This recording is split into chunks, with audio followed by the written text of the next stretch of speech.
네, 안녕하십니까. 저는 김만권이라고 합니다. 만나 뵙게 돼서 반갑고요. 저는 오늘 이제 장애, 특히 뭐 우리나라에서의 혐오 현상, 그리고 특히 장애인 혐오 뒤에 숨어 있는 어떤 이데올로기 원인에 대해서 이제 잠시 말씀드리고자 나왔습니다. 제가 오늘 발표할 내용은요, 능력주의와 혐오의 정치학이라는 이제 그 제목을 달고 있는데요. 기본적으로 제가 오늘 여러분께 드리는 발표문은 제가 이제 연구 책임자로 2021년에 경제인문사회연구회 인문정책 연구 사업으로 했던 혐오의 정치학에 대한 인문학적 이해와 해법에서 발췌 및 재구성한 것입니다. 여기서 이제 여기서 제시되는 능력주의에 대한 이해의 틀은 제가 이제 기본적으로 제공을 했었고요. 그리고 여기에 그 능력주의가 어떻게 장애인 혐오와 결합하는가는 법무법인 도담에 있는 김정환 변호사가 이제 연구를 담당했습니다. 그리고 김정환 변호사는요, 법학 박사도 있고, 그리고 이제 어떻게 학문적으로 또 공부를 하신 분이기 때문에 상당히 이걸 잘 수용해서 이제 연구를 해주셨는데요. 사실은 오늘 김정환 박사가 와서 발표하는 게 더 맞지 않았나라는 좀 생각이 듭니다. 자, 우선 사회 기본 구조와 차별 및 혐오의 관계에 대해서 일단 뭐 아주 간단하게 설명하면요. 기본적으로 한 개인이 태어난 곳이 어떤 사회 기본 구조를 지니고 있는지에 따라 한 사람의 인생 전망은 달라지기 마련입니다. 사회 기본 구조가 혐오와 차별을 허용하지 않는다? 그러면 누구나 자기 정체성을 자유롭게 표현하게 되고 또 동료 시민들과 필수적인 유대감을 형성할 수 있게 되고요. 반면 사회 기본 구조가, 사회 기본 제도들이 혐오와 차별을 무관심하거나 그리고 허용하는 사회에서는 어떤 자신을 표현할 수 있는 기회를 잃게 될 뿐만 아니라 동료 시민으로서 또 받아들여지지 않는 현실에 대한 지속적인 수치심과 모멸감에 시달리는 일이 일어납니다.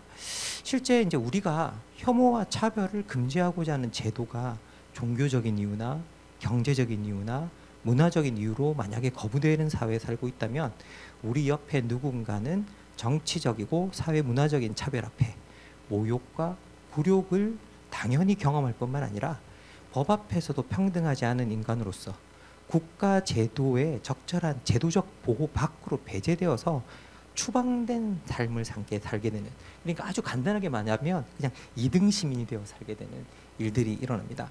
이걸 철학적으로 표현하는 용어가 호모사케르라고 하는 이제 조르주 아간벤의 표현인데요. 벌거벗은 삶을 살게 된다라고 이야기를 하고 있고, 이 벌거벗은 삶은 기본적으로 제도적 추방과 연결된다라고 항상 이제 이야기를 하고 있는 부분을 볼 수 있습니다. 그런데 제가 이렇게 기본적으로 사회 기본 구조가 혐오를 허용하느냐 허용하지 않느냐가 상당히 중요하다고 말씀을 드렸는데요. 그러면 도대체 혐오란 무엇인가에서부터 좀 출발해 보도록 하겠습니다. 우리 사회에 혐오의 개념이 뭐냐, 혐오란 무엇이냐에 가지고 엄청난 논쟁이 있었던 적이 있었습니다. 바로 2016년 강남역 여성 살인 사건 이후에 혐오가 사회적으로 뜨거운 주제가 되었고요. 무엇이 혐오인지를 두고도 많은 논란이 일어났습니다. 그리고 솔직히 말씀드리면 여전히 혐오의 의미에 대해서 사회적 합의가 없는 상황이다라고 말씀드릴 수 있습니다. 근데 대부분의 사람들이 사전적 의미로서의 혐오를 이제 이해하고 있는데요. 그 사전적 의미는 싫어하고 미워함이라는 감정의 상태로 드러나게 됩니다. 그런데 사회 현상으로서의 혐오는 단순히 싫어하고 미워함이란 감정의 상태가 아니다라는 점에 저희 연구자들은 초점을 맞췄었고요. 그리고 이제 만약에 우리가 이걸 감정의 상태로만 본다면 혐오의 내재해 있는 특정 집단을 보편 인간으로 삼고 그렇지 않은 집단을 배제시키는 정당화의 구조를 제대로 볼 수 없게 된다라고 생각이 들었습니다. 그리고 이 감정의 상태, 미워하고 싫어함이라는 것들이 혐오다라고 했을 때 이것들이 가장 적용이 안 되는 집단이 어쩌면 장애인일 수도 있습니다. 그래서 제가 이제 이 부분은 뒷부분에 조금 설명을 드리겠습니다.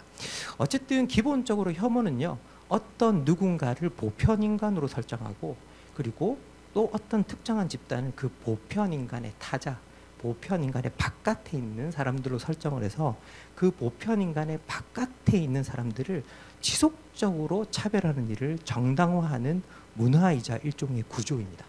그래서 혐오는 특정 집단에 대한 편견이 특히 권력을 가진 집단과 그 동조자에 대해서 내재가 되어서 그 타자들을 주변화하고 이를 통해서 지속적으로 차별하고 배제하는 일을 암묵적으로 때로는 공개적으로 정당화하는 문화와 구조라고 이해하는 것이 오히려 더 혐오를 바라보는 바람직한 시선이 아닌가라는 생각이 듭니다.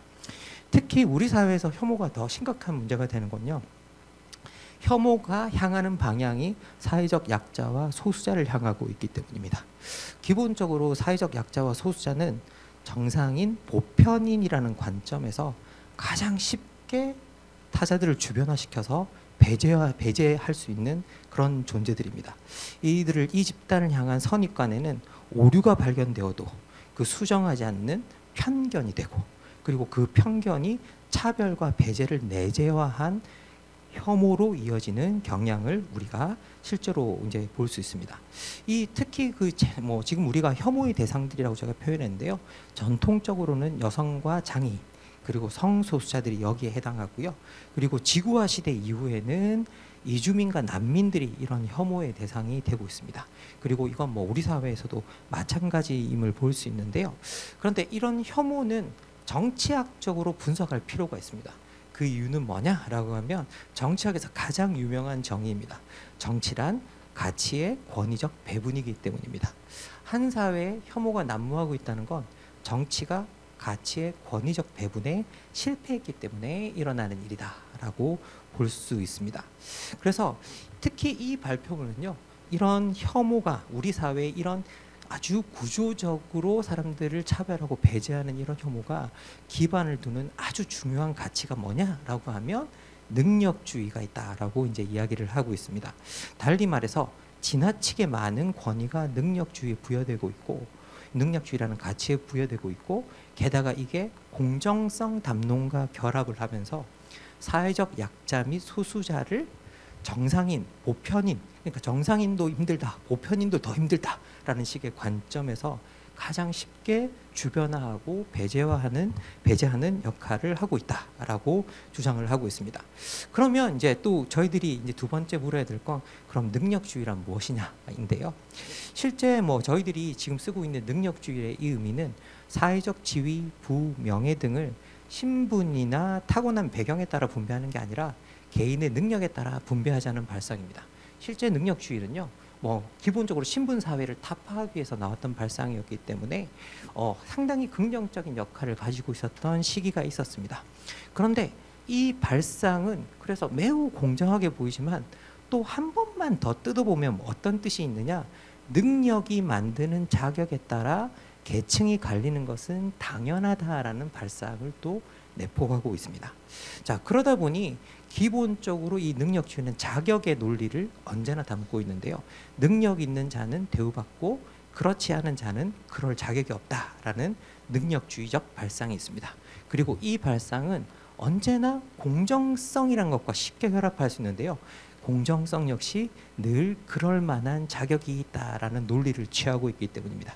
그리고 특히 치열한 경쟁의 시대일수록 공정성을 표방한 자격의 논리는 일종의 섭리론처럼 작동이 되면서 능력주의와 함께 강화되는 현상이 있습니다. 기본적으로 이제 사회적 이데올로기로서 능력주의는요, 사회적으로 상당히 많은 사람들을 충분히 노력하지 않은 게으른 자로 취급하면서 모욕을 안기는 경향이 있습니다. 그 이유는 뭐냐라고 하면 성공한 사람들이 다 이렇게 이야기하죠. 재능이 뛰어나서 성공했습니다 라고 이야기하는 게 아니라 열심히 노력해서 성공했습니다 라고 이야기합니다. 그러면 사회적으로 밀려난 사람들은 어떤 사람들이냐? 열심히 노력하지 않은 사람들이죠. 게으른 사람들입니다. 그러면서 사회적으로 밀려나거나 성공하지 못한 사람들을 게으른 자로 취급하고 모욕을 안기는 경향이 있고요. 그리고 이렇게 능력 없는 자를 노력하지 않는 자, 게으른 자로 취급하는 이 발상이 능력 없는 자에 대한 차별을 정당한 것으로, 도덕적으로 정당한 것으로 만드는 경향이 있습니다. 그래서 실제 능력의 지배는 능력에 따라 사회적 지위를 서열화해서 그 서열에 따른 차별을 당연한 것으로 만드는 경향이 있습니다. 그런데 이제 우리나라가 진짜 능력주의 사회인 게요. 기본적으로 2018년에 한국인의 공정성 인식 조사에 보면 한국인들에게 소위 임금을 어떤 방식으로 나눠주는 것이 공정한 것이냐라고 물었을 때 능력과 노력에 따라 보수의 차이가 크면 클수록 좋다에 66%가 답을 하고 있습니다. 그것이 옳다. 거기에는 뭐 저희들이 소득별, 그 다음에 연령별, 그 다음에 이년별로 조사했는데 아무 상관이 없었습니다. 모든 집단에서 다 이걸 지지하고 있는 발상입니다.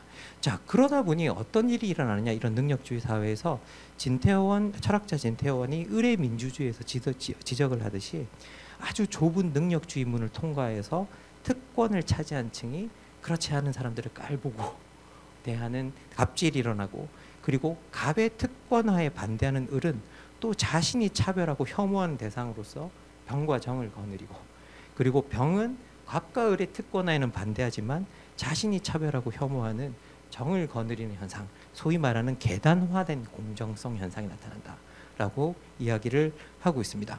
그리고 이 계단화된 공정성 아래 가장 밑바닥에 자리 잡은 집단들이 누구냐라고 하면 여성, 장애인, 성소수자, 이민자, 빈자들 같은 집단들이 이 밑바닥에 자리 잡는 경향이 점점 늘어나고 있습니다.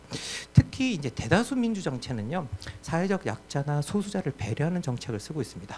여성 할당제, 지역 균형 선발제, 장애인 의무 고용제, 이주민을 위한 다문화 정책. 하지만 이 대다수 정책이 지금 다 공정성, 능력주의적 공정성이라는 이름 아래 다 역차별이다라는 공세를 맡고 있고요. 그리고 이에 대한 진짜 해결책은 뭐냐? 능력주의다라는 주장이 한참 확산되는 것이 지금의 현실이라고 볼 수 있습니다. 자, 그러면 이런 능력주의적 공정성이 장애인들과는 어떤 방식으로 결합하고 있는가 볼 수 있는데요. 기본적으로 장애인 차별에는 아주 중요한 특성이 하나 있습니다. 장애인 차별은 비장애인으로서 장애인을 잘 배려해 주겠다. 그러니까 감정의 상태로서는 혐오와는 정반대의 개념을 가질 수 있는 어떤 선의에 의해서도 얼마든지 발생할 수 있고 또 많이 발생하고 있다라는 겁니다. 그래서 장애인 차별은 혐오가 단순히 누군가를 미워하고 싫어하는 마음이 아니라 특정 집단에 대한 선입관과 편견에 기반해서 배제를 정당화하는 문화이자 구조임을 보여주는 가장 대표적인 사례다라고 다시 말씀드릴 수 있을 것 같습니다. 실제 이제 여러분들이 잘 아시는 한번 들어보셨을 것 같은 에버랜드에서 시각장애인을 탑승을 거부한 사건이 있었는데요. 이때도 탑승 거부 이유가 안전을 위해서, 시각장애인의 안전을 위해서다. 시각장애인이 놀이기구를 타면 또 기본적으로 위험하고 만약에 놀이기구가 고장났을 때 스스로 탈출할 수 없다. 그렇기 때문에 이분들의 안전을 위해서 우리가 탑승을 거부한다라는 주장을 계속 펼쳤습니다. 자, 그러면 이거는 비장애인으로서 장애인을 이제 배려하는 걸 느껴지는 경우이기도 한데요.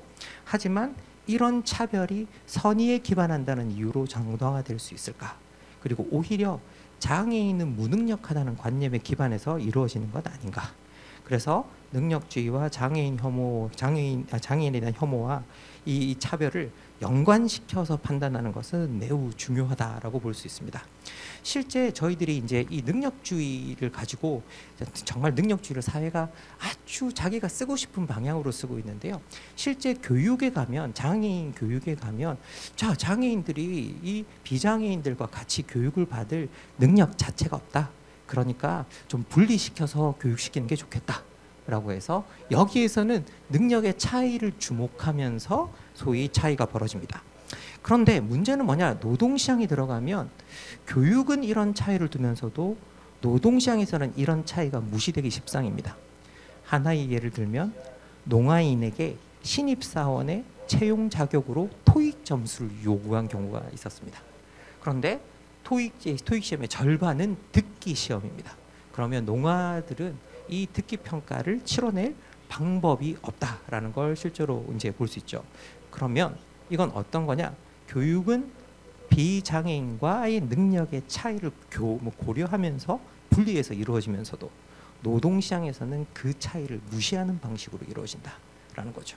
그래서 기본적으로 구조적 배제가 자기들이 자의적으로 룰들을 적용시키면서 이루어지는 것들을 이제 실제 확인할 수 있습니다.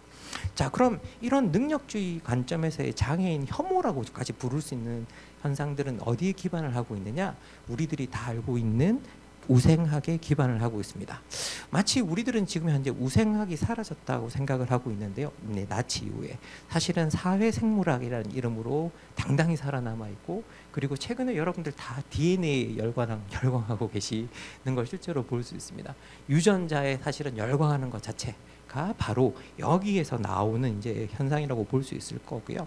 그런데 문제는 뭐냐? 이렇게 유전자에 집착하는 우생학이 기본적으로 유전적, 선천적 결함을 가진 장애인을 능력이 취약한 존재로 간주하는 경향이 있다는 겁니다. 그리고 유전학적 발전을 토대로 해서 생명공학 상품을 만들고 있는데요. 그러니까 소위 말해 더 나은 비장애인 태아를 가질 수 있는 환경을 조성해서 이제 부모들에게 선택권이라는 이름으로 부모에게 낙태와 유전학적 선택을 강요하고 있는 게 지금의 현실입니다. 실제로 이제 발생생물학자, 기본적으로 이 우생학의 일부이죠. 이 발생생물학자인 로버트 에드워즈가 1999년 이들의 이제 발생학회 연례총회에서 이 유전병을 가진 아이들을 낳는 것이 이제 곧 부모의 죄가 될 거다. 우리는 우리 아이들의 품질을 고려해야 되는 시대에 진입하고 있다라는 이야기를 실제로 이제 한 적이 있고요. 그러면 이런 선언은 뭐냐? 단적으로 장애인에 대한 비장애인의 관점을 보여주는 것이다라는 것을 우리가 알 수 있습니다. 그래서 기본적으로 비장애인은 열등하고 우리는 더 나은 품질의 인간이 될 수 있다라는 선언이고요. 특히 노동력이 그러니까 일종의 품질을 갖고 있는 좋은 품질을 가져야 하는 신자유주의와 자본주의가 결합한 이 현대 사회는 장애인을 품질이 떨어지는 상품으로 규정하게 되고 그 기반을 우생학이 여전히 제공하고 있다라고 볼 수 있죠. 그리고 이런 우생학이 사라질 수 없는 건 뭐냐라고 하면 우리의 우생주의적 욕망이 있기 때문입니다. 나의 자녀가 더 우수한 인재가 되기를 원하는. 그래서 기본적으로 이런 우생주의적 욕망 아래서 장애인은 철저하게 더 무능력한 존재로 환원이 되어 인식되는 경향이 있습니다. 그리고 이런 경향들은요, 우리나라에서는 극단적으로 어떻게 나타나고 있느냐? 장애인들을 의료적 모델에 기반해서 등급화시키는 장애인 등급제라는 것으로 나타난 적이 있었습니다. 실제 2019년에 이 제도가 폐지되었다라고 이야기를 하고 있는데요. 거기에 대한 조금 더 다른 그 논점을 하나 더 하겠습니다. 기본적으로 어쨌든 이렇게 장애인에게 등급을 매기는 게 옳은가라고 했을 때 사실 기본적으로 비장애인들이 능력차가 있다고 해서 그 능력차에 국가가 공식적으로 등급을 매기는 일은 하지 않는 걸 우리가 볼 수 있습니다. 그런데 왜 꼭 장애인에게 이 등급을 매기는가? 우리가 질문할 수 있죠. 만약에 우리가 비장애인에게 이런 등급을 매겼다? 그러면 평등권 위반이자 기본권 침해로 어떻게 보면 수많은 고소에 직면하게 될 겁니다. 자, 그래서 이제 이런 비난이 있었고 실제 2019년에 우리 정부가 장애인 등급제를 단계적으로 폐지한다고 발표했고 6등급으로 나뉘었던 장애인 등급을 없애고 이제 경증과 중증 2단계 구분이 존재하고 있습니다.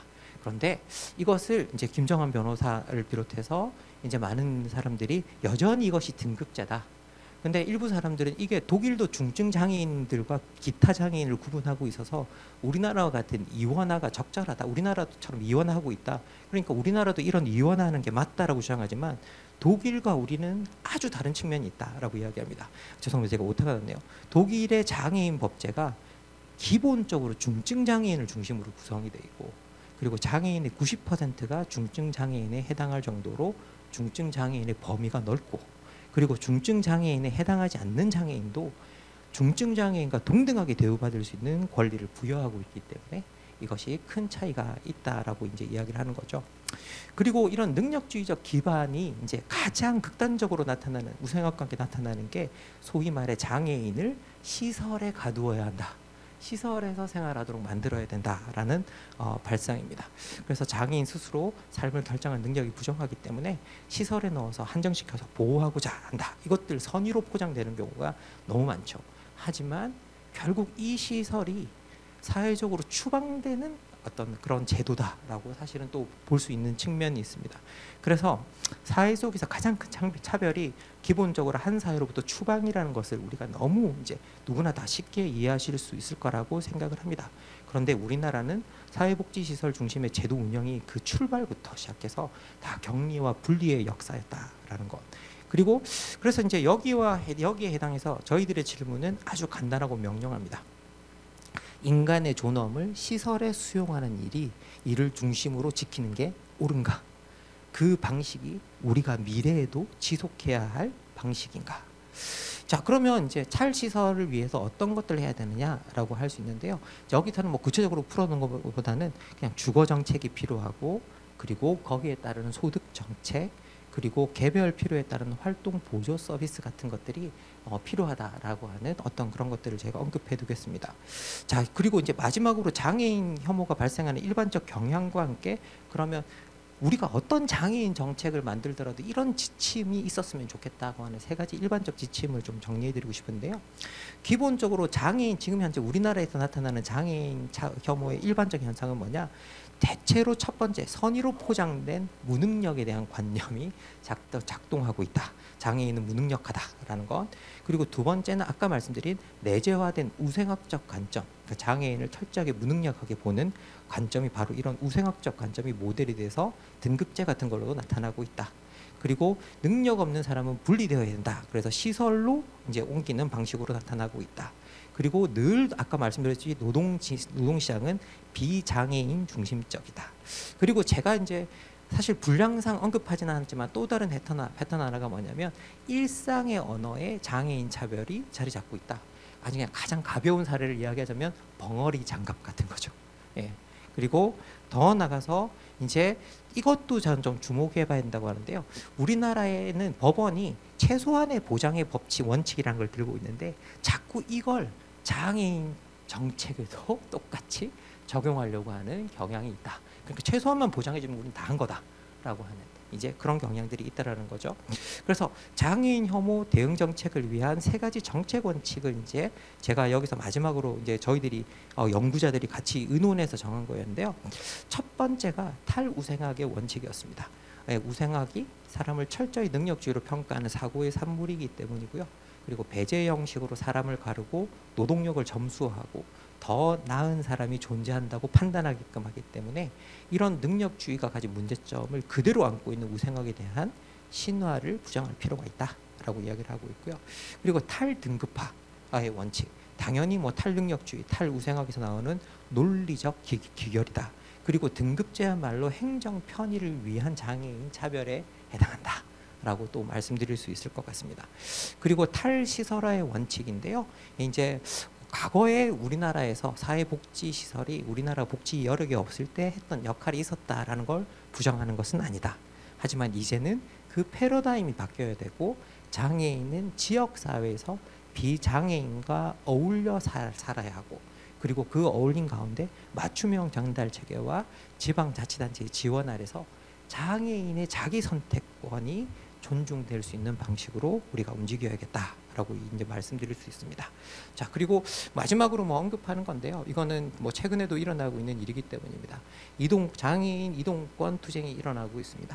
그런데 많은 비장애인들이 우리도 힘들다라고 하면서 장애인들의 이제 이동권 투쟁을 비난하고 있는 현실에 주목해야 되는데요. 그런데 여기에는 사실은 알고 보면 너네는 우리와 다르다는 판단. 그러니까 너희들은 다른 교통수단을 이용하라는 배제의 논리가 숨어 있고요. 과연 이런 것들이 타당한 것인가에 대해서 저희들이 다시 한번 질문해 볼 수 있는 것이 아닌가라는 생각이 듭니다. 그리고 뭐 여러분도 다 아시겠지만 장애인들이 이용하는 시설을 만들어 놓으면 더 많이 활용하는 건 비장애인들입니다. 저희들이 하나의 예를 들자면 우리가 지하철역에 엘리베이터 같은 것들을 들 수 있죠. 그 엘리베이터는 장애인들을 위해서 설치되었지만 지금은 비장애인들이 훨씬 더 많이 이용하고 있는 시설 중에 하나입니다. 그래서 그런 것들이 보편 시설이 될 수 있고 누구나 몸이 불편하고 힘든 사람에게 적용될 수 있는 시설이고 그리고 우리 장애인을 위한 이동권 수단을 보장하게 되면 다른 모든 분들도 그 혜택을 누릴 수 있게 된다라는 것을 좀 더 명확하게 말씀드리고 싶습니다. 하지만 이제 우리가 이제 기본적으로 장애인들을 바라볼 때 능력 없는 사람, 사회적으로 쓸모없는 사람, 쓸모없는 사람이라고 보기 때문에 그분들의 이동권을 보장해 줄 필요도 없다라고 생각하는 건 아닌지에 대해서 우리가 다시 한번 돌아보았으면 좋겠다라는 생각입니다. 제 발표는 여기서 마치도록 하겠습니다. 감사합니다.